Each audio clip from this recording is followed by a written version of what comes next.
Have you ever found yourself screaming at the TV, if only our politicians had some delicadeza? You know, it's a super common thing to say in the Philippines.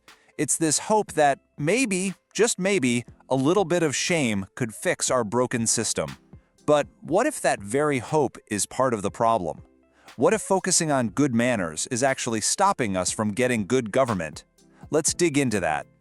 And this quote right here, it just nails it.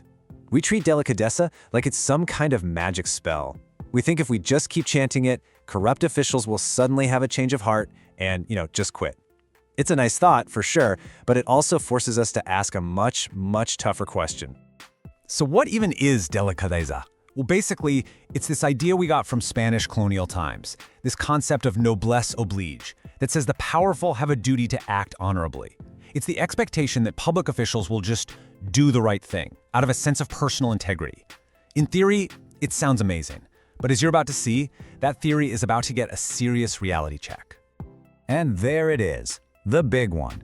The question this whole explainer is really about: has this politics of shame, this constant pleading for our politicians to be better people, has it ever actually solved anything? I mean, really? Let's be real with ourselves. See, if we want to find a real solution, we first have to see how this whole obsession with delicateza is a massive distraction. It takes all of our frustration and channels it into a blame game that doesn't just fail, it actually makes things a whole lot worse. Okay, so take a look at this. This is basically our roadmap for this whole conversation.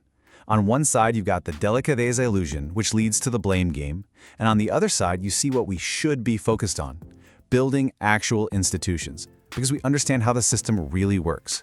This right here is going to guide us through the rest of this. And here's where the blame game gets really ugly: the bobotante narrative. It's this idea that the problem isn't the broken system, but the voters themselves. Specifically, that poor voters are just too stupid to pick the right people. This idea just blew up during the 2022 elections, and man, is it toxic. And the thing is, this isn't just about calling people names. It has real consequences. It lets the actual systemic failures off the hook. It creates this awful divide between so-called enlightened voters and ignorant ones, which just deepens the splits that make any real reform impossible. It's a total dead end. So, if blaming voters is a waste of time, what do we do? Well, it's time to stop looking at the individual politicians and start looking at the game board itself, at the system that's designed to give us these exact same results over and over again. So here's that dream again, right? The delicadeza ideal. The world where a politician caught red-handed would feel so much shame they'd just resign. We really want to believe in this. Okay, hold that thought. Now, let's look at one single massive number. 70%. Yeah, let that sink in for a second. 70% of the Philippine Congress is made up of people from political dynasties. This isn't a system that rewards a sense of propriety. It's a system that rewards who your parents were. Shame doesn't really factor into it. And this chart, wow, it shows the problem is actually getting worse, not better. Look at this. The number of provincial governors from what the source calls fat dynasties shot up from 57% back in 2004 to a projected 80% by 2025. This system isn't self-correcting, it's just concentrating more and more power. And this isn't just some abstract political science argument. This has real, painful consequences for real people. The data couldn't be clearer. In places where dynasties rule, people are poor, and they have worse standards of living. This is about the health and future of millions of Filipinos. So how does this keep happening? Well, there's a key term for it: rent-seeking. It sounds complicated, but the idea is simple. It's what you get when you have officials with a ton of power to make decisions, but very little capacity to enforce rules properly. It is the perfect recipe for corruption. Okay, I know, that was a lot of bad news. But here's where we turn the corner. Understanding the system isn't about giving up, it's about figuring out where the actual levers for change are. It's time to stop begging for better manners and start building better rules. This right here, this is the big idea, the huge mindset shift. What if we stopped searching for perfect, saintly leaders? What if, instead, we build a system with such smart rules and incentives that it forces even a totally selfish person to act in the public's best interest? Now that's an interesting idea. So what does a system like that actually look like? Well, this slide gives us a great comparison. On the left, our current presidential system. On the right, a proposed parliamentary one. Just look at the differences. Instead of a savior complex, you could have no confidence votes to kick out a bad government. Instead of weak parties, you could have strong, accountable ones. It's a totally different ballgame. And the way it works is kind of brilliant. In a parliamentary system, a politician's career is directly tied to how well their party and their government performs. If the government messes up, it can be removed, just like that. So the focus naturally has to shift from just being a popular personality to actually delivering results. Okay, I know this all sounds massive and theoretical. You're probably thinking, what can I possibly do about all this? But here's the thing. The source material is very clear that real change starts with us. So let's break down the practical steps we can all take, starting, right now. So here it is, the 5-step plan. Number 1, just stop the blame game. No more bobotante. It doesn't help. 2, when a candidate asks for your vote, don't just ask about delicadeza. Ask them about specific institutional reforms. 3, build groups and movements around those reforms, not just around one charismatic leader. And finally, support the groups already doing this tough work and keep educating ourselves so we know what to demand. You know, this quote just wraps it all up perfectly. The way forward needs a different kind of courage. It's not about being the loudest or the angriest. It's the courage to do the hard, boring work of building better institutions, to choose systems over saints. So, at the end of the day, that's the choice we're facing, isn't it? We can stay on the same path, screaming for delicateza while nothing really changes, or we can start the hard work of building a system so well designed, so smart, that it makes even the most self-interested person work for the public good. The choice really is ours.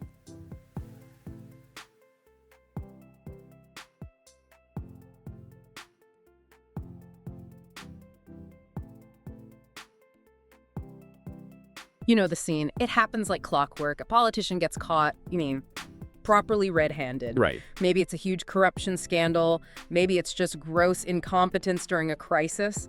And the first thing you hear from everywhere is this one single scream. Resign. Have some delicadeza. Exactly. It's the national reflex. We want them to feel shame, to bow their heads and just walk away. But they don't. They never do. And we're all left just sitting there completely furious, wondering why our moral outrage didn't, magically fix the government. And that frustration, that's exactly where we're starting today. We're doing a deep dive into this really provocative piece of analysis called Filipinos Convinced Themselves That Good Manners Will Save Us from Bad Government. Wow. Okay, that title is a bit of a punch to the gut. It feels like a call-out.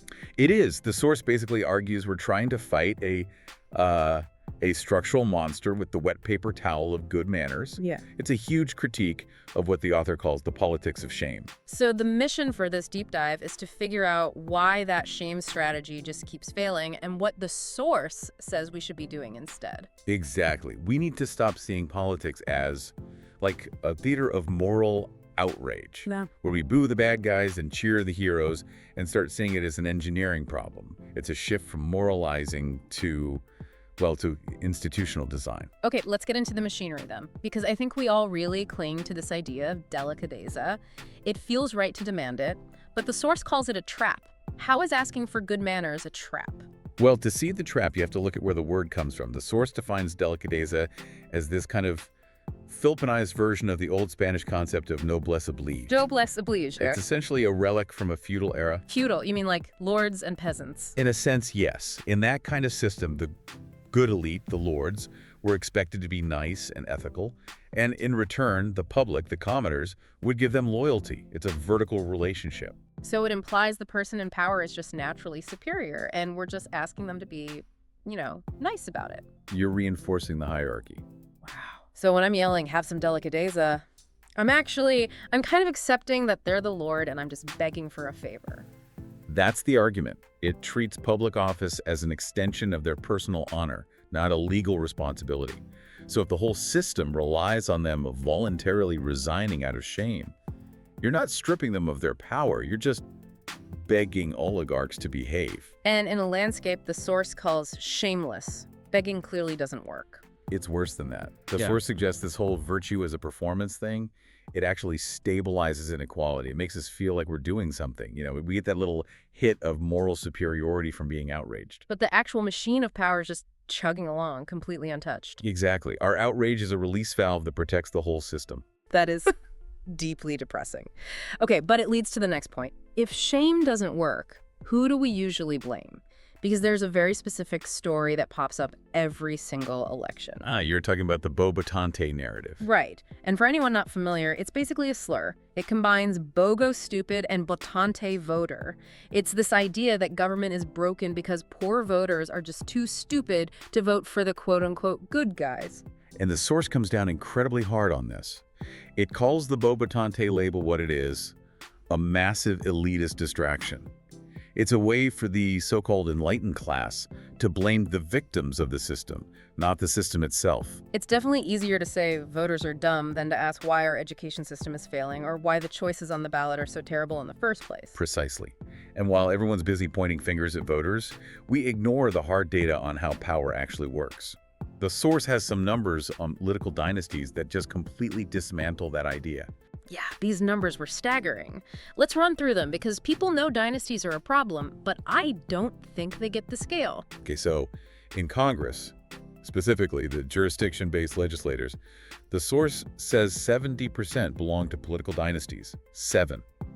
7 out of 10. So the majority of people making our laws are there because of their last name. It's literally majority rule. It gets even more concentrated at the local level. Yeah. The source talks about fat dynasties. This isn't just passing power from father to son anymore. This is when the whole family's on the payroll at the same time. Exactly. Dad's the governor, mom's the mayor, the son is in Congress. And these fat dynasties now hold 80% of governorships.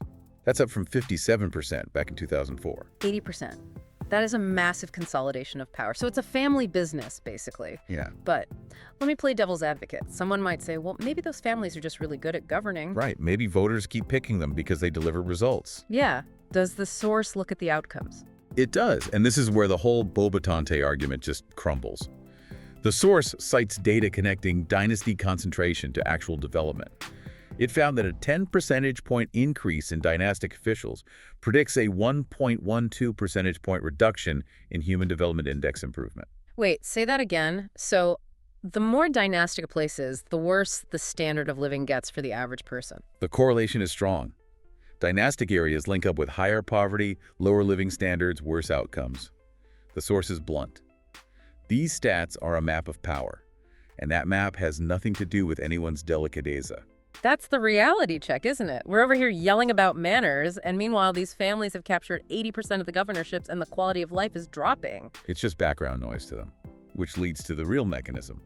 If these dynasties aren't good, and they aren't making people's lives better, why is the system so stable? Why doesn't it just collapse? Right, what's keeping the lights on? Rent-seeking. The source argues we've built the perfect machine for rent-seeking. Okay, let's pause there. Rent-seeking.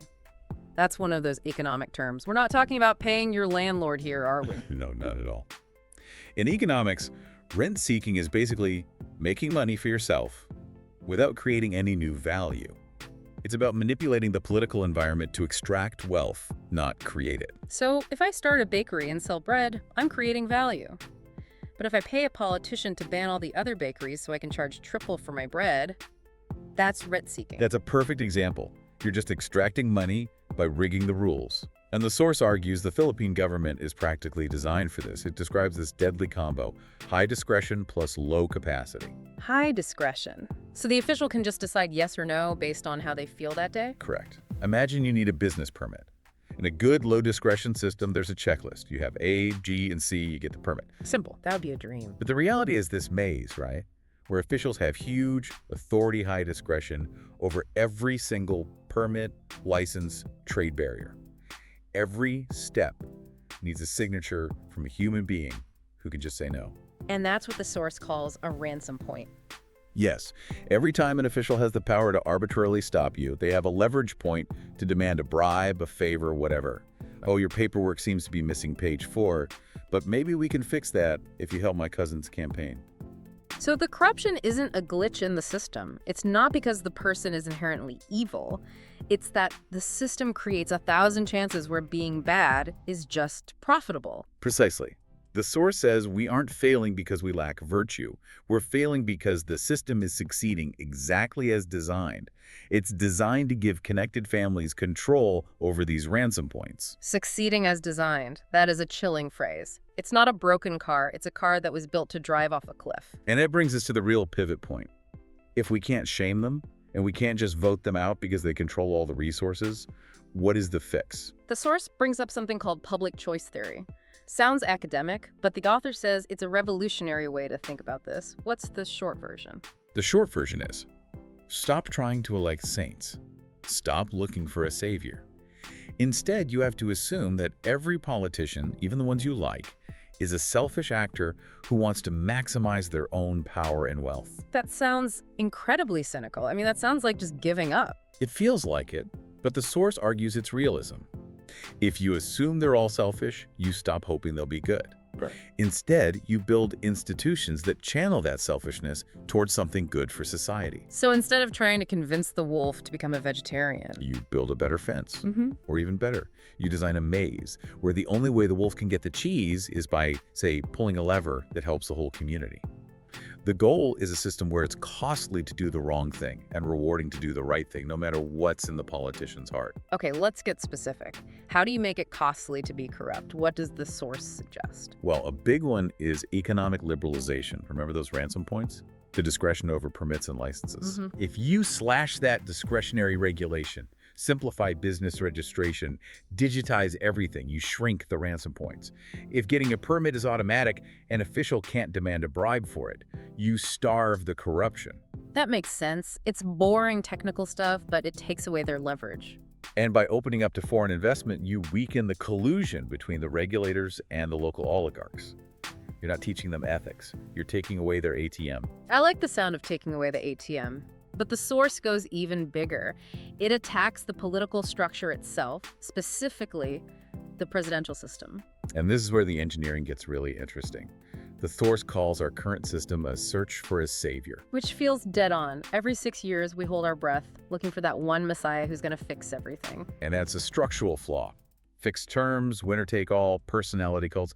But the biggest problem the source points to is removal. How do you get rid of a bad president? Impeachment. But, I mean, historically, that's a nightmare. It almost never works. So you're stuck with a bad leader for the full 6 years. The source argues for a shift to a parliamentary federal system. Okay, hold on. Federalism and parliamentary, those are buzzwords that get thrown around a lot, sometimes by the very politicians we don't trust. Why does the source think this actually helps the public? That's a totally fair skepticism. But the source says look at the mechanics, not just who's proposing it. In a parliamentary system, the prime minister is chosen by the parliament. Their survival depends on keeping their coalition happy. Meaning they can be fired. Midterm. Immediately, it's called a vote of no confidence. If prime minister is incompetent or a scandal breaks, their own party can remove them to save the party's reputation. There are immediate consequences. That forces accountability. But what about the parties? Right now, our parties are just t-shirts. You change the t-shirt, you change your party. The t-shirt analogy is perfect. But the source argues the presidential system causes that. In a parliamentary system, the party brand matters more than one person's charisma. The party has to work as a team. It shifts the focus from personality to platform. I see. So the system forces teamwork. And what about the federalism part? The source talks about breaking imperial Manila. This ties back to the dynasties. Right now, local governments are totally dependent on the central government for their budget. It's vertical patronage. You have to kiss the ring in Manila to get anything done. So a local mayor's job isn't to innovate, it's just to suck up to the president. Exactly. Federalism, if, and it's a big if it's designed right, creates competition between regions. Competition based on Performance, growth, services, investment. If one region is booming because they have better policies, the region next door has to step up or they'll lose their tax base. It changes the game from who is your father to what have you actually delivered. It moves from begging for scraps to competing on results. I see the appeal. It's that public choice theory, again, using their selfishness to force them to perform. It's about building a system where, as the source puts it, even sinners are forced to serve the public good. So let's just recap the diagnosis. Delicadeza is a trap. It keeps us focused on manners while the house is on fire. Dynasties are using this rent-seeking machine to stay in power and extract wealth. And the prescription isn't just vote harder, it's institutional design. Economic liberalization to kill the ransom points, and a potential shift to parliamentary federalism to force accountability. But here's the big question. The source asks this really uncomfortable question at the end. Are we so addicted to our moral superiority that we'd rather lose than admit virtue signaling doesn't build nations? That is the 3 a.m. question, isn't it? It forces you to check your ego. Are we in this to feel good about ourselves or to actually solve the problem? So let's say a listener is convinced. They're ready to stop screaming at the TV. We can't change the Constitution tomorrow, but the source gives some concrete things to do right now. What's the action plan? First, and it's a big culture shift, stop using the bobotante slur. Done! It's elitist. It misses the point. Second, change what we demand from candidates. When a candidate talks about honesty and integrity, we need to learn to just tune it out. Ignore the fluff and ask for the specs. Exactly. Ask them. What's your stance on an anti-dynasty law? What is your specific plan for business permit reform? If they just pivot back to being a God-fearing person, you walk away. We have to focus on the boring stuff. Yes. The source explicitly says to focus on the boring technical changes. Simplifying permits, dismantling monopolies. You can't put, "I will streamline customs procedures" on a t-shirt, but that's what dismantles the machine. And finally, education, but not just go to school. No, specific education on institutional design. We have to learn why the system gives us these results so we can demand the right fixes. It's a long game, a generational shift. It's not about the next election. It's about the next generation's system. Precisely. Changing the whole operating system. We started this talking about that scream at the TV, that feeling when a politician does something shameless. It feels like we've traveled a long way from there. We have. We've gone from the illusion of delicadeza, that nice feeling of moral judgment, to the hard, unglamorous work of institutional engineering. It is definitely less satisfying in the moment. It feels better to yell, "Shame on you," than to read a white paper on foreign investment caps. It certainly does. But the source's ultimate point is undeniable. We can either keep waiting for saints to save us, Which hasn't happened yet. or we can build a system that forces the sinners we have to serve the public good. That's the choice. Saints or systems. And I'll leave you with this last thought from the text. If we refuse to make that choice, if we refuse to change the system because we prefer the comfort of being the moral arbiters, the ones who feel better than the bobotantes, Then what are we really doing? then the source implies we are essentially providing cover for the very oligarchy we claim to hate. Our moral vanity becomes their shield. Wow. That's a thought that's going to stick with me.